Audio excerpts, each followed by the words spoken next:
Sudan کی تنازع کا مرکز الفاشر شہر ہے جہاں اس وقت بحران اپنی انتہا پر ہیں۔ یہاں تک کہ خلا سے لی گئی تصاویر بھی زمین پر تشدد کی ہولناکی دکھا رہی ہے۔ اس جنگ نے 12 ملین لوگوں کو بے گھر کر دیا ہے جو کہ سوڈان کی کل آبادی کا چوتھا حصہ بنتا ہے۔ تو آخر یہ سب کیوں ہو رہا ہے اور اس کی وجہ کیا ہے؟ اس کی وجہ دو فوجی قوتوں کے درمیان طاقت کی جنگ ہے۔ ایک طرف سوڈانی فوج یعنی SAF اور دوسری طرف ریپڈ سپورٹ فورس یعنی RSF، اور یہ کبھی دونوں اتحادی ہوا کرتے تھے۔ RSF کا پس منظر کافی دلچسپ ہے۔ یہ دراصل ایک ملیشیا کے طور پر شروع ہوئی تھی اور ریاستی فوج کا حصہ نہیں تھی۔ خاص طور پر دارفور میں اس لڑائی کی ایک نسلی شکل بھی ہے، اور اطلاعات یہ ہیں کہ RSF غیر عرب آبادی کو نشانہ بنا رہی ہے۔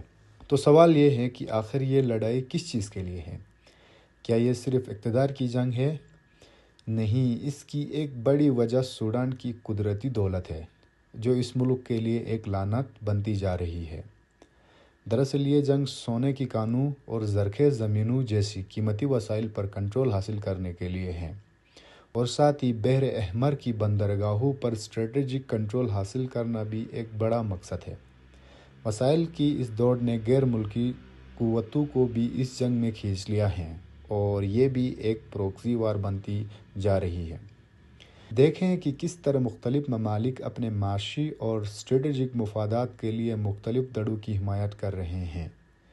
ان میں متحدہ عرب امارات RSF کا سب سے بڑا حمایتی مانا جاتا ہے۔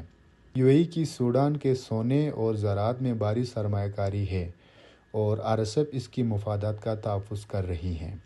اس بحران کو نسل کشی بھی کہا جا رہا ہے، لیکن حیران انگیز طور پر دنیا خاموشی سے دیکھ رہی ہے۔ انسانی حقوق کے کارکنوں کا کہنا ہے کہ شہریوں کے تحفظ کے لیے عالمی سطح پر قیادت کا شدید فقدان ہے۔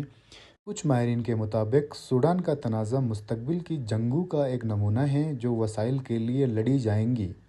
یہاں ایک اہم سوال پیدا ہوتا ہے، جب جنگ منافع کے لیے ہو تو اس کی اصل قیمت کون ادا کرتا ہے؟